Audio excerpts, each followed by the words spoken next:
Good morning and welcome to Coffee with Alain, Warrior Wisdome Wednesday. And I'm going to share a little passage from Dan Millman's The Laws of Spirit, Simple, Powerful Truths for Making Life Work.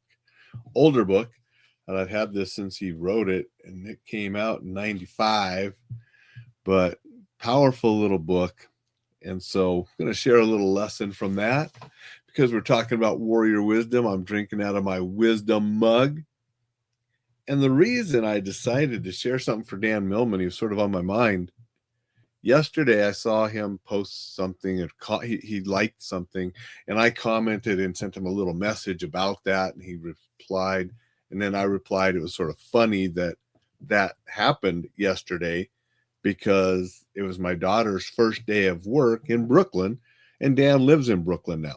You know, he lived in California for years and years and years, and most of his books are set in that California setting. But not that long ago, I forget just when, he moved out and he lives in Brooklyn now. And my daughter's first day of work in Brooklyn yesterday. So it was just sort of weird. And we joked a little bit about that. And so he was on my mind, and I thought I would share this little lesson from The Laws of Spirit, book that I really liked. This book, similar to his Way of the Peaceful Warrior and Sacred Journey of the Peaceful Warrior, they're written sort of as novels with the lessons woven in. This is obviously much shorter, more like a little parable, but it's a story with the lessons woven in.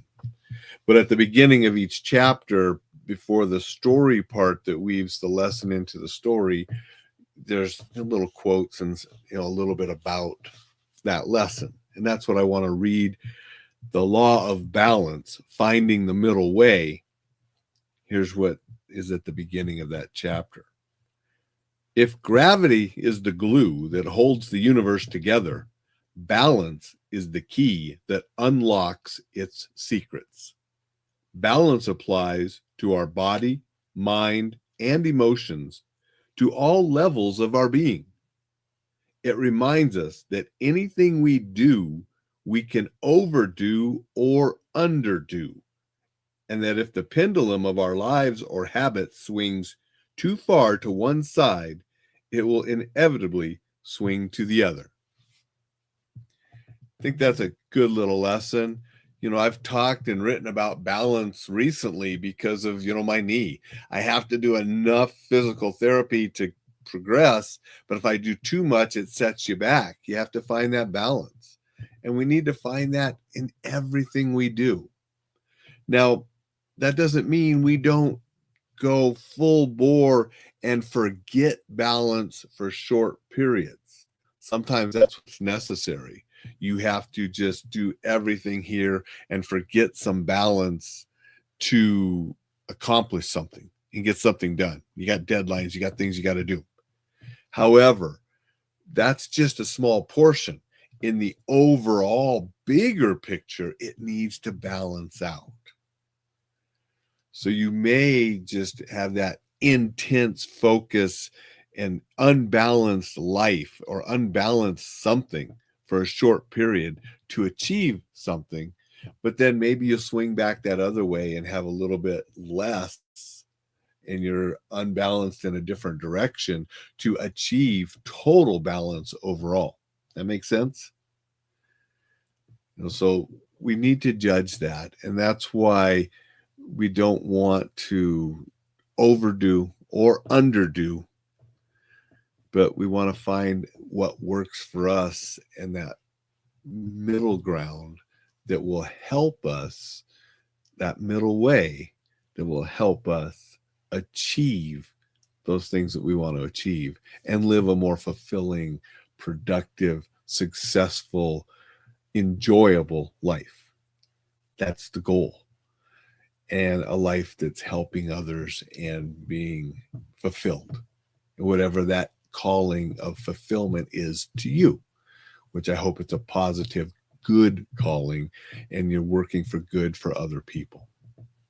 That's the ultimate goal. And that's what living with the warrior's edge is about. Having the warrior's tenets and living as a warrior which is a powerful way to live for yourself and to help others. I mean, when we get back, the samurai means to serve. They're serving others.